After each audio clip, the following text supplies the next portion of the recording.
स्वागत है आप सबका इस ऑनलाइन क्लास में। एक टॉपिक शुरू करते हैं, आर्टिकल, डिटरमाइनर्स।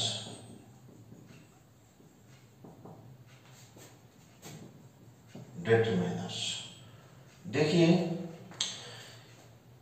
बहुत ही महत्वपूर्ण टॉपिक है।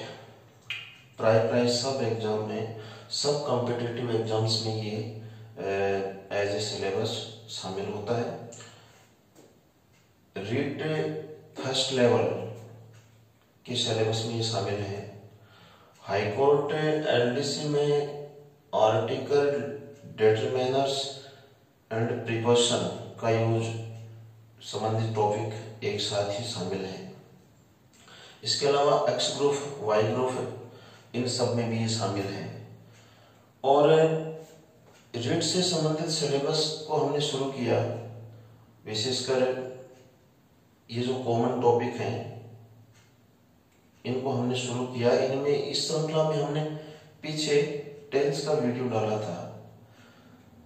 तो आप आज आर्टिकल को लेकर ऐसा न सोचें कि उसको अधूरा छोड़ दिया गया। हमें 2-3 फ्रंट पर, कम से कम 4 फ्रंट पर एक साथ काम करना पड़ेगा। अर्थात 4 टॉपिक हम एक साथ लेकर चलेंगे। टेंस का वीडियो कल तक फिर अपलोड कर दिया जाएगा और ठीक वहीं से अपलोड किया जाएगा जहां से रोका गया था, उसके आगे से ही आपको मिलेगा। ये आर्टिकल का भी जब भी मिलेगा, जहां से हमने इसको रोका है उसके आगे से ही मिलेगा। 4-5 टॉपिक यानी 4-5 फ्रंट पर हमें एक साथ काम करना पड़ेगा, क्योंकि अब जो एग्जाम डेट्स हैं वो बहुत ही जल्दी डिक्लेयर हो रही हैं और इतना सिलेबस हम इसमें कवर करना चाहते हैं चैनल पर कि हमें एक से अधिक टॉपिक को एक साथ लेना ही पड़ेगा। तो आज हम शुरू कर रहे हैं आर्टिकल। देखिए, टॉपिक कोई नया नहीं है। ये ऐसा टॉपिक है, आर्टिकल एएनडी का प्रयोग। ये लगभग 6th स्टैंडर्ड से शुरू हो जाता है, 6ठी क्लास से शुरू हो जाता है और आगे तक ये चलता रहता है। लेकिन हमें यहाँ तो व्यापक, विस्तृत रूप से पढ़ना पड़ेगा। चलिए, हम जिसे कहते हैं जीरो से शुरू करना, हम बिल्कुल जीरो से स्टार्ट करते हैं इसको। जिसने कभी नहीं पढ़ा है या फिर जो भूल चुके हैं उनके भी ये टॉपिक इजीली तैयार हो जाएगा। हम इसको स्टार्ट करते हैं। देखो, आर्टिकल, एक लाइन लिखिए आप। आर्टिकल का प्रयोग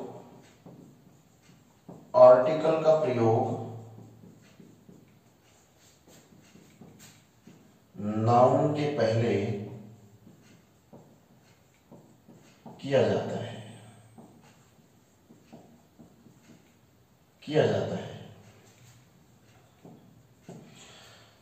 आर्टिकल का प्रयोग नाउन के पहले किया जाता है। देखिए, नाउन का वैसे तो हमने टॉपिक शुरू कर रखा है, उसको पूरा करते रहेंगे, चलता रहेगा टॉपिक। लेकिन नाउन को मोटे तौर पर आप देखो तो वस्तु, व्यक्ति, स्थान, इन सबको नाउन कहते हैं। अब वस्तु, व्यक्ति आदि के पहले आर्टिकल का प्रयोग होता है। जैसे a book, A city, A village, तो ए बॉय, ए गर्ल किसके पहले होता है? ध्यान रखने की बात है, नाउन के पहले। आर्टिकल का प्रयोग किसके पहले किया जाता है? नाउन के पहले। इसके बाद देखिए,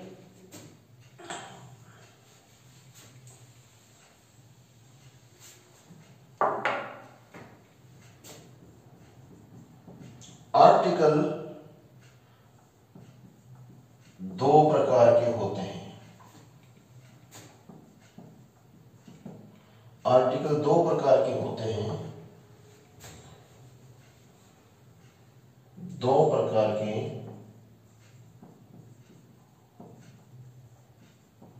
होते हैं। 2 प्रकार में इंडेफिनिट आर्टिकल,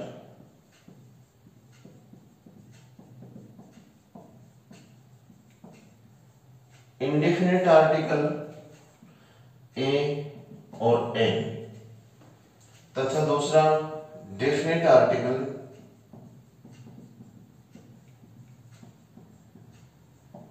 दे, डेफिनेट आर्टिकल दे और इंडेफिनेट आर्टिकल ए और ए। देखिए डिटरमिनर्स का शब्द का अर्थ होता है निर्धारक, और आर्टिकल भी डिटरमिनर ही होते हैं। तो फिलहाल तो हम आर्टिकल पढ़ रहे हैं, इसको हटा देते हैं। Use of article, use of article यानी कि ए और एन और दे, ए एन दे का यूज। तो दो प्रकार के होते हैं, इंडेफिनिट आर्टिकल और डेफिनेट आर्टिकल। अब यहां प्रश्न ये उठता है, उठना भी चाहिए, जब हम इसको विस्तार से पढ़ें और हम ब्रॉड माइंडेड तरीके से पढ़ें, तो एक प्रश्न उठता है यहाँ पर, स्वाभाविक रूप से आपके दिमाग में भी ये प्रश्न आना चाहिए कि वास्तव में ए और एन इंडेफिनिट क्यों है, अनिश्चित क्यों है? इंडेफिनिट अर्थात अनिश्चित। तो ए और एन को अनिश्चित आर्टिकल क्यों कहा जाता है और दे को डेफिनेट आर्टिकल क्यों कहा जाता है? ये प्रश्न स्वाभाविक रूप से हमारे दिमाग में आना चाहिए, क्योंकि ए और एन का यूज भी बिल्कुल अकॉर्डिंग टू रूल्स होता है। नियमानुसार ही हम ए और एन को यूज करते हैं, नियमानुसार ही हम दे को यूज करते हैं। फिर ए और एन अनिश्चित क्यों है, इंडेफिनिट क्यों है, और दी निश्चित क्यों है अर्थात डेफिनेट क्यों है? ये बात हमारे दिमाग में जरूर यहाँ पे आनी चाहिए, क्योंकि इसका जब हम निदान करेंगे, जब इस प्रश्न का समाधान होगा, तो इसके बारे में काफी जानकारी मिल जाएगी हमें। तो प्रश्न वही है कि ए और एन अनिश्चित आर्टिकल क्यों कहलाते हैं। तो देखिए, थोड़ी देर पहले हमने एक लाइन लिखी थी यहाँ कि आर्टिकल का प्रयोग हमेशा नाउन के पहले किया जाता है। आर्टिकल का प्रयोग किसके पहले किया जाता है? नाउन के पहले किया जाता है। तो नाउन ने, ध्यान दीजिए, वास्तव में देखा जाए तो ए और एन इंडेफिनेट नहीं होते, ए और एन इंडेफिनेट नहीं होते। इनके आगे जो नाउन आएगा, अर्थात जिस नाउन के पहले इनका प्रयोग किया जाना है, वो नाउन ही डेफिनेट नाउन होता है और वो नाउन ही इंडेफिनेट नाउन होता है। डेफिनेट होते ही उसके दे लग जाता है, जब तक वो नाउन इंडेफिनेट रहता है, अनिश्चित रहता है, तब तक उसके या तो ए लगेगा या नियमानुसार एन लगेगा। तो यहां फिर वही प्रश्न खड़ा हो जाता है कि कौन से नाउन को तो डेफिनेट नाउन कहें और कौन से नाउन को इंडेफिनेट नाउन कहें। तो देखिए, इसको ठीक से समझते हैं। एक बार ये हटा देता हूं, हम यहां इसके नीचे देख लेते हैं। देखो, नाउन, डेफिनेट नाउन के लिए ध्यान दीजिए। लैंग्वेज है ना, लैंग्वेज, भाषा, चाहे कोई सी भी भाषा क्यों ना हो, हिंदी भाषा हो, संस्कृत हो, चाहे इंग्लिश हो, भाषा, किसी भी भाषा में, हर प्रकार की भाषा में तीन पक्ष होते हैं और तीन पक्ष में से भी दो प्रधान पक्ष होते हैं। भाषा के तीन पक्ष होते हैं और तीन पक्ष में से दो प्रधान पक्ष होते हैं। मैं लिखता हूं, तीनों पक्ष के नाम लिखता हूं। सबसे पहला पक्ष स्पीकर, पहला पक्ष स्पीकर। दूसरा पक्ष लिसनर और तीसरा पक्ष राइटर। स्पीकर अर्थात वक्ता, स्पीकर अर्थात वक्ता, लिसनर अर्थात श्रोता और राइटर अर्थात लेखक। यानी किसी भी भाषा को लीजिए, हिंदी को लीजिए, संस्कृत को लीजिए और उर्दू या और किसी भाषा को लीजिए, इंग्लिश को ले लीजिए, तीन पक्ष होते हैं और इन तीन पक्षों में भी ये दो प्रधान पक्ष होते हैं, वक्ता और श्रोता, स्पीकर और लिसनर। भाषा के तीन पक्षों में से दो प्रमुख पक्ष होते हैं। थ्री एस्पेक्ट्स में से टू प्रिंसिपल एस्पेक्ट्स कहलाते हैं ये दोनों। ये जो वक्ता और श्रोता है, स्पीकर और लिसनर है, ये दोनों प्रधान पक्ष कहलाते हैं भाषा की। प्रधान पक्ष यानी प्रिंसिपल एस्पेक्ट। अर्थात इसको थोड़ा सा गहराई से समझने का प्रयास कर रहे हैं कि किसी भी भाषा के 3 पक्ष होते हैं, वक्ता, श्रोता, लेखक, स्पीकर, लिसनर और राइटर। और इन 3 पक्षों में से 2 पक्ष प्रधान पक्ष होते हैं, स्पीकर और लिसनर, यानी वक्ता और श्रोता। अर्थात इन 2 के बिना काम नहीं चलता, इसके बिना थोड़ी देर के लिए काम चल जाता है, ये इसलिए प्रधान पक्ष नहीं, इसके बिना कुछ समय के लिए काम चल जाता है, या फिर ये लिसनर ही लेखक का काम भी कर देता है। जैसे मैं बोल रहा हूं, मैं वक्ता पक्ष हूं, किसके लिए बोलूंगा मैं? श्रोता पक्ष की जरूरत पड़ेगी, श्रोता पक्ष की तत्काल जरूरत पड़ती है, इन दोनों की तत्काल जरूरत पड़ती है, इसलिए ये प्रधान पक्ष है।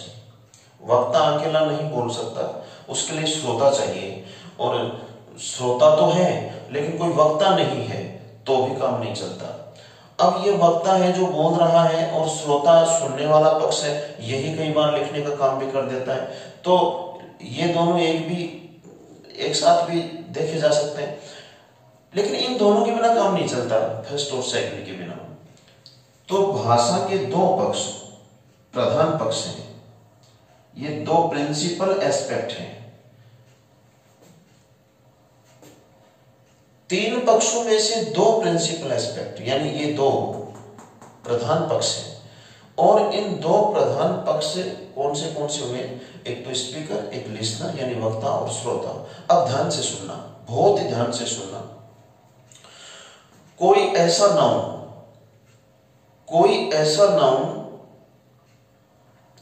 जो भाषा के 2 प्रधान पक्ष वक्ता और श्रोता दोनों में से किसी एक की भी जानकारी में नहीं हो, ऐसे नाउन को इंडेफिनेट नाउन कहते हैं। ऐसे नाउन को इंडेफिनेट नाउन कहते हैं। इसको जाने दीजिए, मिटा देते हैं, कोई दिक्कत नहीं। इसको बहुत ही ध्यान से सुनो। यानी 3 पक्षों में से 2 प्रधान पक्ष हुए, वक्ता पक्ष और श्रोता पक्ष। ये दोनों भाषा के 3 पक्षों में से ये 2 पक्ष प्रधान पक्ष हुए, क्योंकि इन 2 के बिना बिल्कुल भी काम नहीं चलता। वक्ता पक्ष अकेला किसके लिए बोलेगा, श्रोता पक्ष क्या सुनेगा जब वक्ता नहीं होगा? तो ये 2 प्रधान पक्ष में अब कोई ऐसा नाउन जो भाषा के इन 2 प्रधान पक्षों में से किसी एक की भी जानकारी में नहीं हो, तो ऐसा नाउन इंडेफिनेट नाउन कहलाता है। और ऐसे नाउन के या तो ए का प्रयोग किया जाएगा या नियम अनुसार एन का प्रयोग किया जाएगा। तो सबसे बड़ी बात तो ये है कि आगे आने वाला नाउन ही जो जिसके लिए यूज होंगे वो नाउन ही डेफिनेट होता है, वो नाउन ही इंडेफिनेट होता है। अब देखिए ये जो हमने अभी जो सीखा है उसको लिख लेना चाहिए। तो एक बार के लिए हम नाउन की डिटेल लिख लेते हैं पूरी की पूरी। कौन से हमने बात की है इंडेफिनेट नाउन की। इंडेफिनेट नाउन नोट डालिए, जो भी बात विशेष आती है। इंडेफिनेट नाउन, इंडेफिनेट नाउन जिसके या तो ए लगना है और या एन, यानी शुरू में जिसके या तो ए आना है या एन आना है। तो इंडेफिनेट नाउन होता क्या वास्तव में? भाषा के 2 प्रधान पक्ष वक्ता और श्रोता,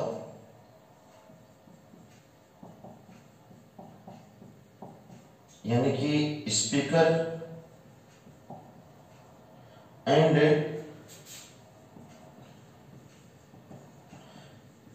लिसनर, भाषा के 2 प्रधान पक्ष यानी वक्ता और श्रोता, स्पीकर एंड लिसनर। अब मैं ये समझा चुका हूं कि ये प्रधान पक्ष क्यों है, क्योंकि हर समय इनकी आवश्यकता पड़ती है। इनके बिना बिल्कुल काम नहीं चलता। तो भाषा के दो प्रधान पक्ष वक्ता और श्रोता यानी स्पीकर एंड लिसनर में से कोई ऐसा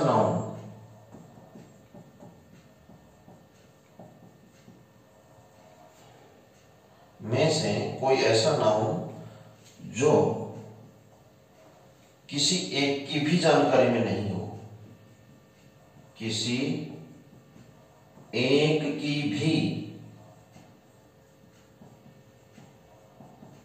जानकारी में नहीं हो, तो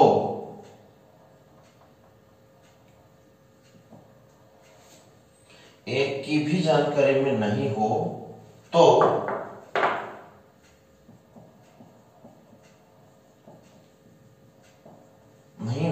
ऐसे नाउन को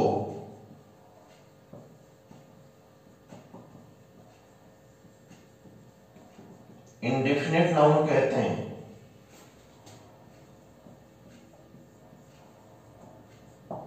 और ऐसे नाउन के पहले ए अथवा एन का प्रयोग किया जाता है।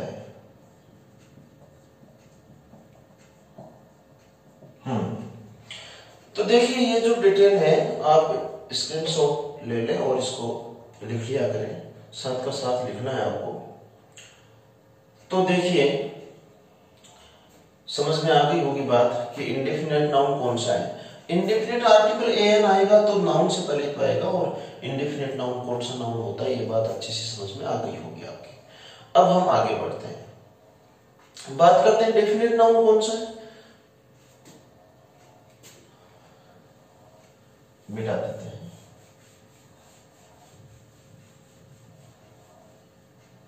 ये इंडेफिनेट नाउन था, वक्ता और श्रोता, यानी मैं एक सेंटेंस लिखता हूं, आई हैव बुक, है ना। अब मैंने बोला बुक, और ये यहां मान लीजिए कॉमा ही है, फिर बुक आ गया, ये दो बार आ गया, इज इंपॉर्टेंट, दो बार ब्लैंक आ गया, कह रहा है इसमें सही है। मैं कहता हूं आई हैव ए बुक, मेरे पास एक पुस्तक है, आई हैव ए बुक, मेरे पास एक पुस्तक है। जब वक्ता ने ये बात बोली तो इस बुक के बारे में केवल वक्ता ही जानता है, तो एक ही पक्ष की जानकारी में है, दूसरे पक्ष की जानकारी में नहीं है ये बात, तो यहां पे नियमानुसार ये आएगा। लेकिन जब वक्ता ने पहली बार बोला था इसको तो श्रोता पक्ष की भी जानकारी में आ गया, जो कि ये बुक इज इंपॉर्टेंट, कि पुस्तक महत्वपूर्ण है, यानी ये कौन सी पुस्तक महत्वपूर्ण है, जो आई है, जो मेरे पास है। अब दूसरी बार आते श्रोता पक्ष की भी जानकारी में आ गई ये बात, ये जो नाउन है डेफिनेट हो गया, क्योंकि अब दोनों पक्षों की जानकारी में आ गया।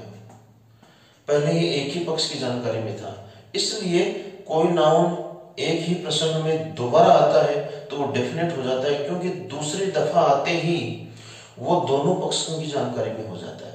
जब पहली बार यूज हुआ तो एक ही पक्ष की जानकारी में है, अब एक ही पक्ष की जानकारी में है तब तक तो वो इंडेफिनेट ही है, यानी उसके ए आएगा या एन लगेगा।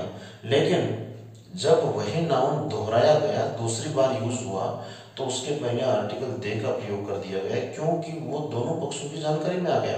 तो हम डेफिनेट आर्टिकल, ये इंडेफिनेट नाउन के बारे में लिखा। अब डेफिनेट नाउन के बारे में क्या लिखेंगे, शायद आप सब जानते हो कि डेफिनेट नाउन के बारे में, डेफिनेट नाउन, और डेफिनेट नाउन के हमेशा दे लगता है, तो कोई दिक्कत नहीं होगी, सबके समझ में आ गया होगा। यानी कोई ऐसा नाउन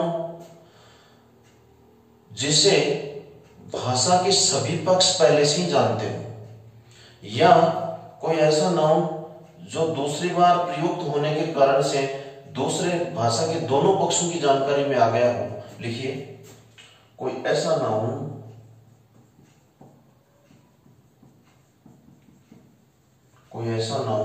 जो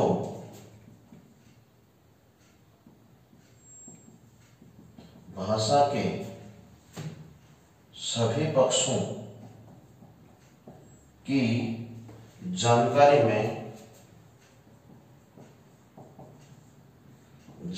में हो, पहले से ही हो,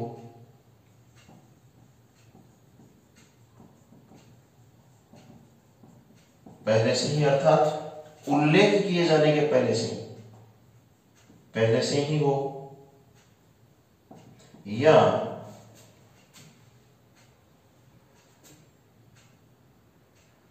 पूर्व में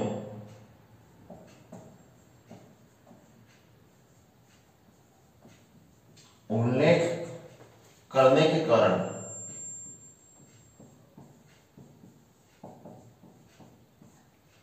नाउन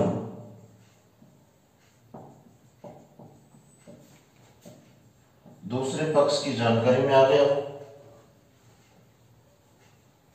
दूसरे पक्ष की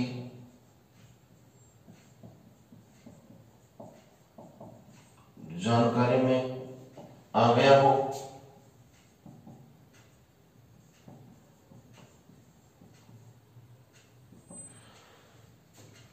और वह डेफिनेट नाउन बन गया हो।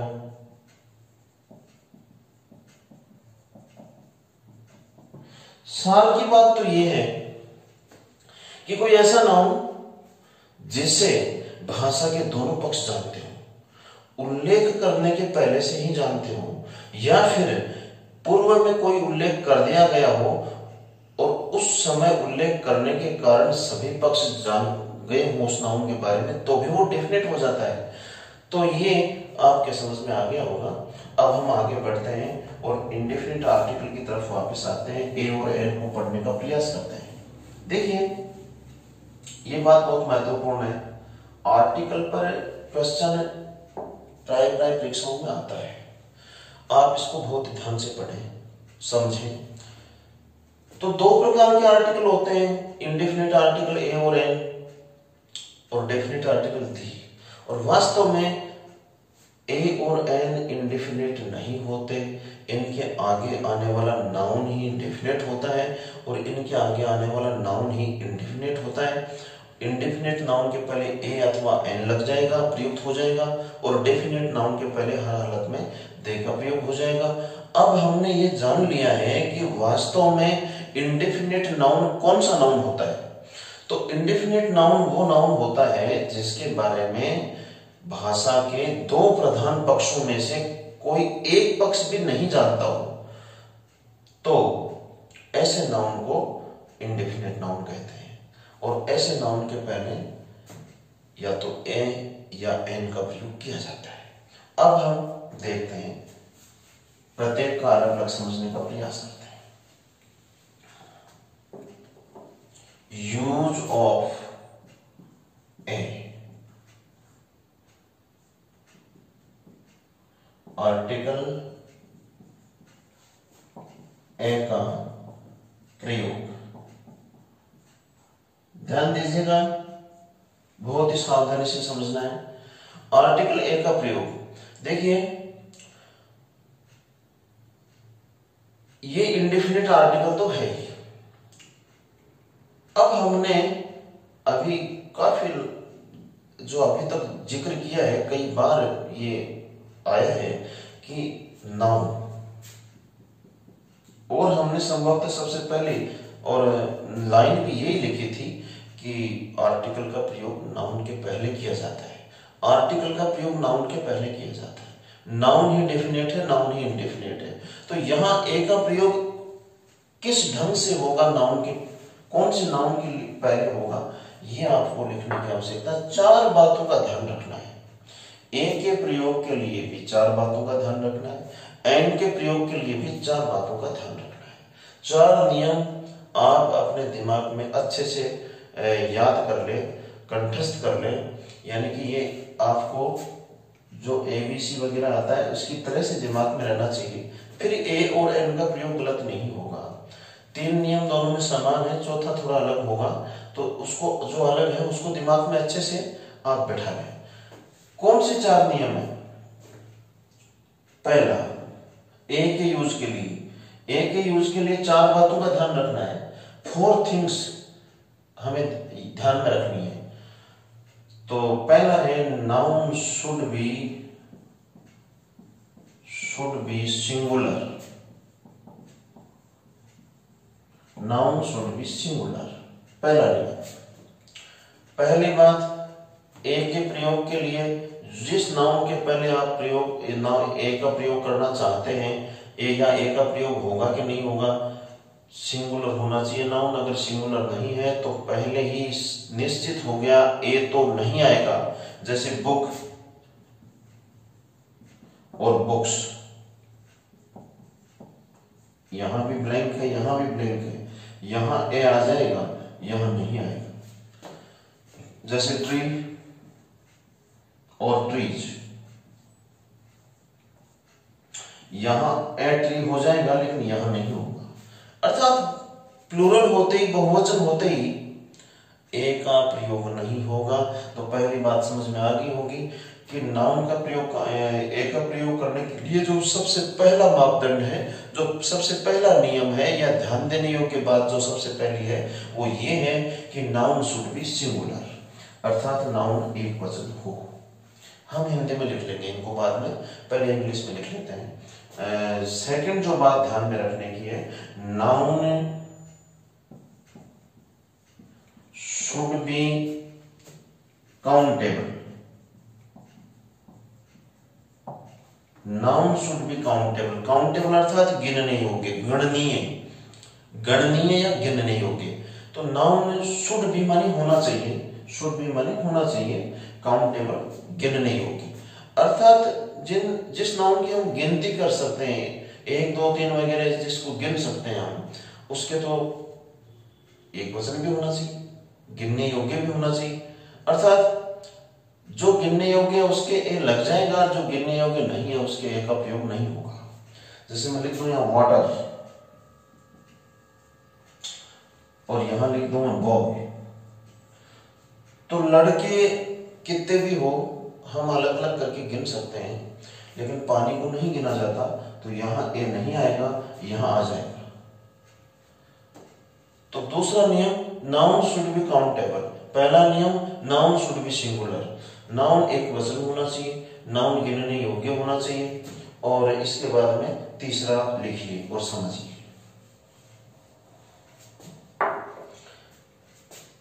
तीसरा है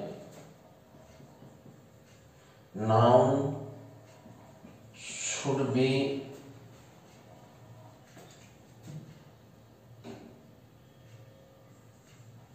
used first time. Noun should be used first time,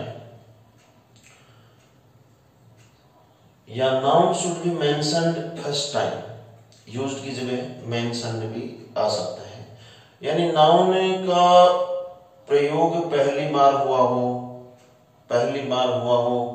तो ही ए अथवा एन, फिलहाल ए की बात कर रहे हैं, नाउन का प्रयोग पहली बार हुआ हो तो ए आ जाएगा, उसी नाउन का दूसरी बार प्रयोग होता है तो ए नहीं आएगा। अर्थात हम देखते हैं, अभी हमने एक एग्जांपल लिखा भी था और लिखते हैं, ग्रैंडफादर हैज ए बुक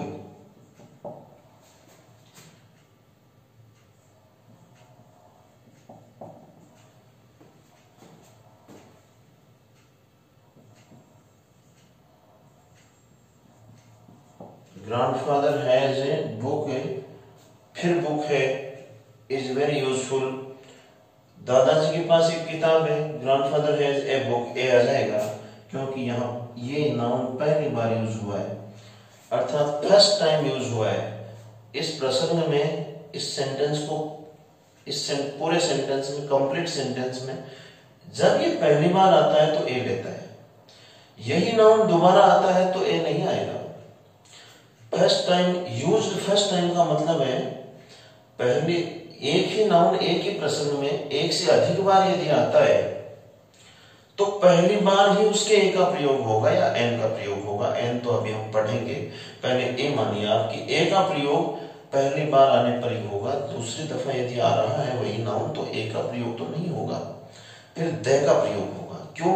वो नाउन दूसरी बार आते ही डेफिनेट हो जाता है, क्योंकि पहली बार जब नाउन आया था तो एक ही पक्ष जानता था उसको, वक्ता पक्ष। लेकिन जैसे ही वो नाउन दूसरी बार आया तो वो नाउन डेफिनेट नाउन हो गया, क्योंकि जब पहले बताया था कि ग्रैंडफादर हैज ए बुक, दादाजी के पास एक पुस्तक है, और दोबारा यही पुस्तक का उल्लेख दोबारा हो गया था, बुक इज यूजफुल, पुस्तक उपयोगी है, तो सब जान गए कि कौन सी पुस्तक उपयोगी है, जो दादाजी के पास है। यानी दूसरी दफा आते ही सबकी जानकारी में यह बात ऑलरेडी पहले से आई हुई है। तो जब सब जान गए, वक्ता जानता था पहले से ही, श्रोता भी जान गया, अन्य कोई सुन रहा है वो भी जान गया, तो फिर इतना होने के बाद ये डेफिनेट होगा ही होगा, और इसकी क्या यूज हो जाएगा, दे का यूज हो जाएगा। इसलिए पहली बार प्रयुक्त होने पर noun should be used first time, पहली बार प्रयुक्त होने पर ही ए का प्रयोग करें। वही नाउन दोबारा आ रहा है तो ए का प्रयोग नहीं होगा, फिर नाउन डेफिनेट हो जाएगा और उसके हम दे का प्रयोग करेंगे।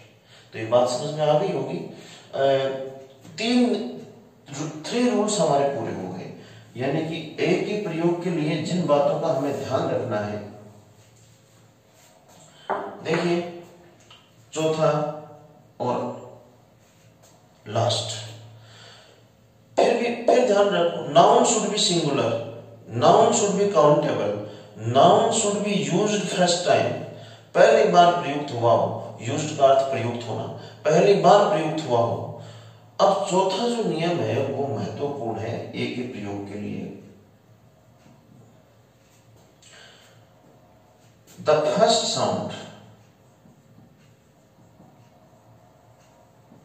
Of noun should be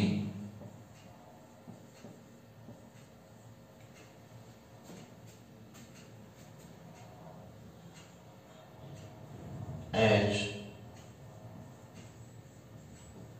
consonant sound. The first sound of noun should be as consonant sound. इसको समझिए,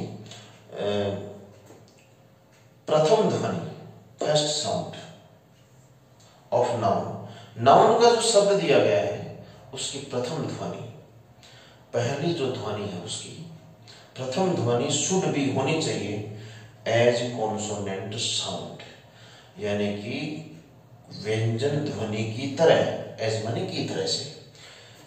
नाउन के शब्द की प्रथम ध्वनि कॉन्सोनेंट साउंड होनी चाहिए।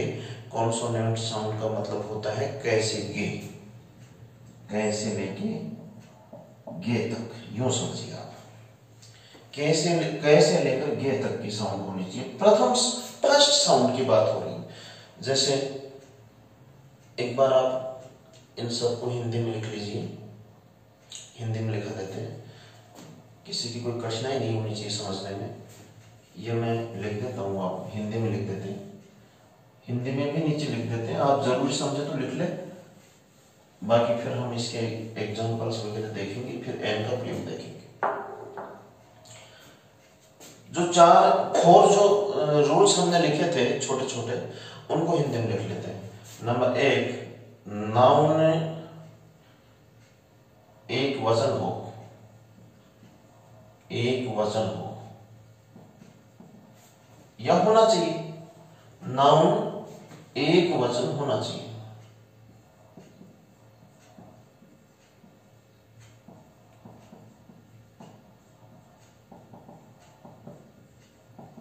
नाउन एक वचन होना चाहिए। दूसरा, नाउन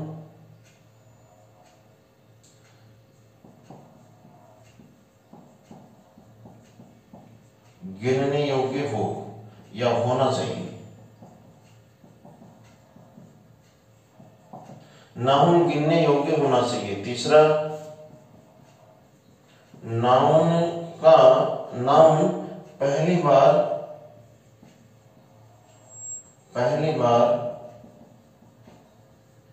प्रयुक्त होना चाहिए।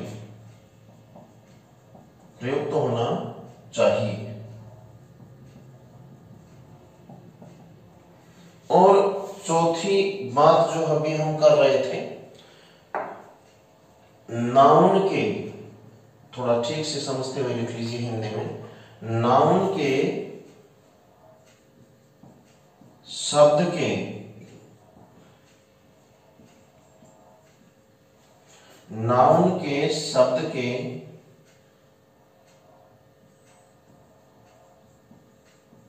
प्रथम अक्षर की ध्वनि व्यंजन अर्थात कैसे गे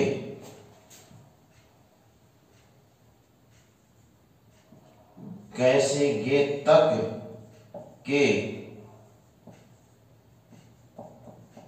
अक्षरों की होनी चाहिए या हो। चलो इसी में थोड़ा सा ध्यान देना है।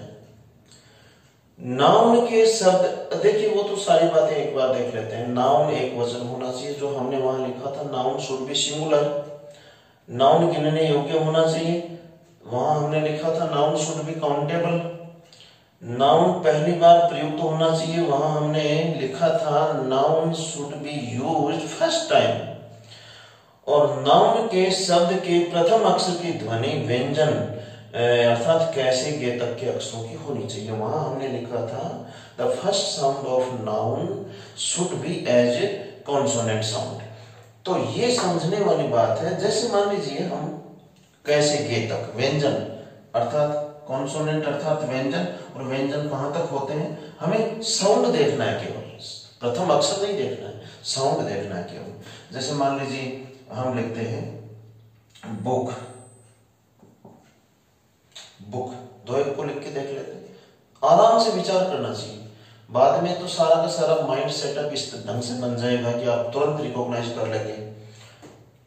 बुक को लिखते हैं हम ऐसे, बुक ऐसे लिखते हैं, इसके प्रोनाउंसिएशन को इसी ढंग से लिखते हैं। बहुत ही आता है, इजी है, फिर भी एक तरीका होना चाहिए कि मैं कैसे डिसाइड करूंगा ना। ये ध्वनि तो यही होती है जो हम बोलते हैं, इसका प्रोनाउंसिएशन जो होता है बुक होता है। तो जो भी मात्रा लगी ये हटा दे मात्रा, तो ये क्या बचता है, बै बचता है, केवल बै। और बै कैसे गे के बीच में आता है, कैसे गे के बीच में यदि आता है बुक यानी बै, तो यहां ए लग जाएगा। अन्य बातें भी मिलती हों, ऊपर जो तीन बातें और हो, एक वचन हो, जैसे बुक्स होगा तो नहीं होगा, गिनने योग्य हो, जैसे वाटर में भी वह आता है, लेकिन वो गिनने योग्य नहीं है, अन्य बातें लागू नहीं हो रही हैं। पहली बार प्रयुक्त होना चाहिए ये, और शब्द के प्रथम अक्षर की ध्वनि, ये प्रथम अक्षर को अलग करके देख लिया करो। प्रथम अक्षर की ध्वनि यदि व्यंजन की है, कॉन्सोनेंट की है, व्यंजन की है, तो आर्टिकल ए का प्रयोग हो जाएगा। आप कर सकते हो, कोई दिक्कत नहीं आएगी।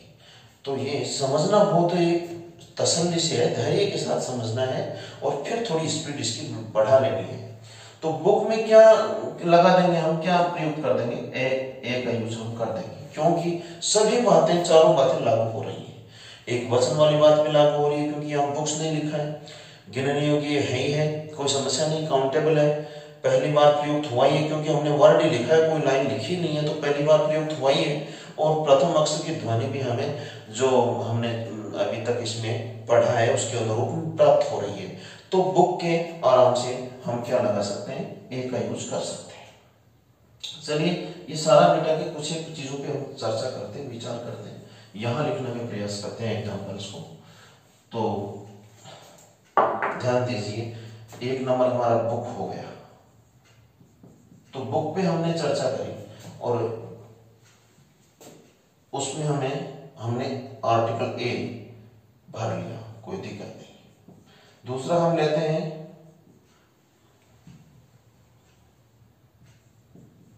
गर्ल।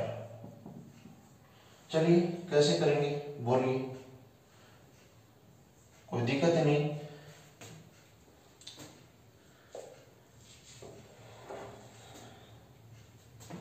एक वचन है, सिंगुलर है, एस नहीं लगाए हम,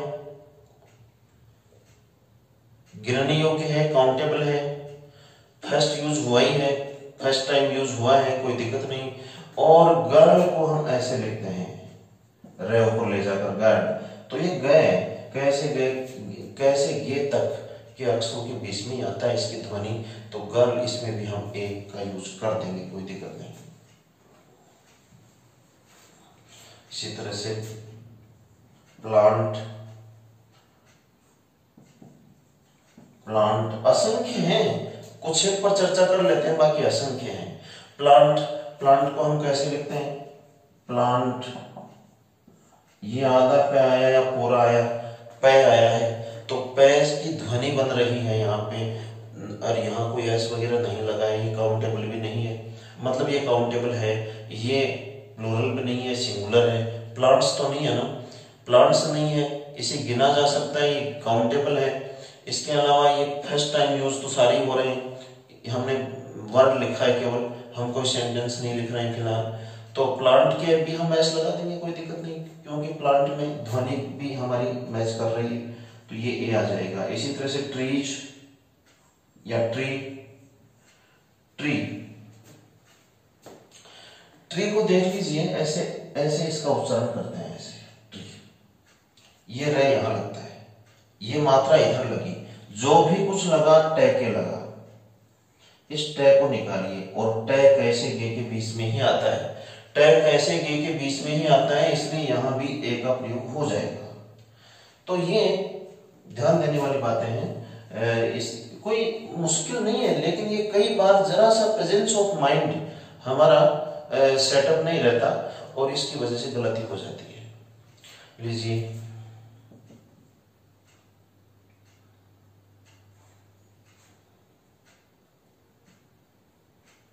टीचर,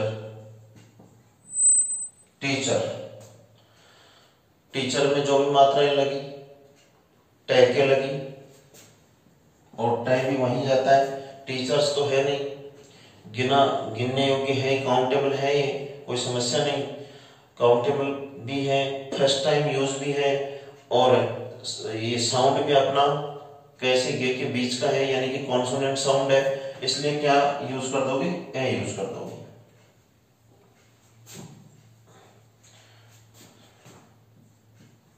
स्टूडेंट, स्टूडेंट, स्टूडेंट में देखिए, स्टूडेंट लिखते हैं, आधा से आता है स्टूडेंट में, तो से तो आता ही है ना, वो प्लूरल भी नहीं है, यानी ये सिंगुलर है, एस लगाया हुआ नहीं है, फिर फर्स्ट टाइम यूज हुआ है, काउंटेबल है, सभी बातें लागू हो रही है, ध्वनि कैसे गे के बीच में आ रही है, तो आप ए का यूज करें, बेझिझक ए का यूज करें, कंफ्यूजन नहीं रखना है, हमें जो कुछ सीखा है उस पर पूरी तरह से ध्यान रखते हुए आगे बढ़ते जाना है। जो भी शब्द हमारे सामने आता है उसको हमें उसी तरीके से डील करना है, इजी वे में डील करना है, बिल्कुल बिना घबराए और बिना किसी तरह की शंका किए, ठीक है। इसी तरह से डॉक्टर, डॉक्टर कितने भी हो सकते हैं, 7, डॉक्टर,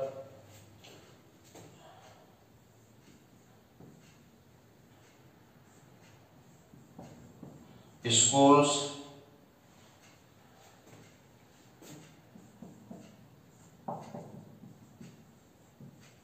फ्लावर्स,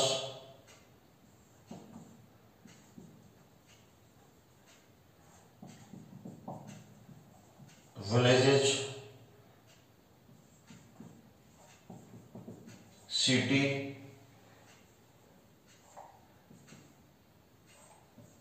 कार,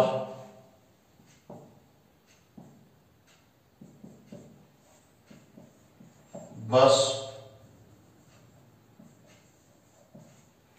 इन सबको भी चेक कर लीजिए आप। डॉक्टर, डॉक्टर्स नहीं है, सिंगुलर है,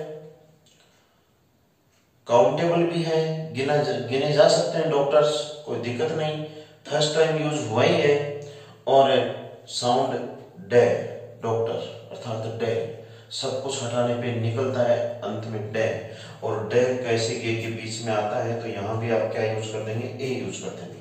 फिर आप यहाँ आइए स्कूल्स, स्कूल्स में नहीं आएगा ए, क्योंकि बहुवचन कर दिया, इसको प्लूरल कर दिया, एस लगाकर बहुवचन कर दिया, तो पहला ही नियम लागू नहीं हो रहा है, इसलिए क्रॉस लगा दीजिए।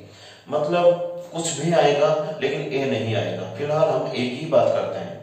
7 में आइए फ्लावर्स, फ्लावर्स अर्थात फूल, बहुत सारे फूल, एक फूल की बात नहीं है, बहुत से फूल की बात हो गई। प्लूरल है नाउन, और नाउन जब प्लूरल है तो ए तो नहीं आएगा। विलेजेज, ए विलेज हो जाता, क्योंकि विलेज में वह कैसे के बीच में आता है, लेकिन बहुवचन कर दिया, इसको प्लूरल कर दिया, और प्लूरल कर दिया तो इसका मतलब इसमें भी ए नहीं आएगा। सिटी, शहर अर्थात शहर से पहला से आता है, शहर, ये जो भी है नहीं, ये प्लूरल है और काउंटेबल भी है, और पहली बार तो यूज हुआ ही है, और ध्वनि कैसे गे के बीच की है, तो ए सिटी। कार में आइए, ये जो 10 नंबर है कार, इस पे आइए, अर्थात कोई दिक्कत नहीं, प्लूरल नहीं है ये, काउंटेबल भी है ये, फर्स्ट टाइम यूज भी हुआ है ये, और ध्वनि भी, इसकी जो साउंड है वो भी कॉन्सोनेंट साउंड है, अर्थात कैसे के बीच की साउंड आ रही है, तो इसमें भी हम क्या यूज कर देंगे, ए यूज कर देंगे। बस, पे, बस, तो बस में कोई दिक्कत नहीं, बसेज नहीं है, यानी कि सिंगुलर है, काउंटेबल भी है, फर्स्ट टाइम यूज भी है, और साउंड भी कॉन्सोनेंट साउंड आ रहा है, तो इसमें भी हम क्या यूज कर देंगे, ए का यूज कर देंगे, ए बस। तो ये आप ए का जो यूज है ये आपने सीखा है, इसको थोड़ा समझने का प्रयास करना, और इसके बाद हम आगे एन का यूज सीखेंगे।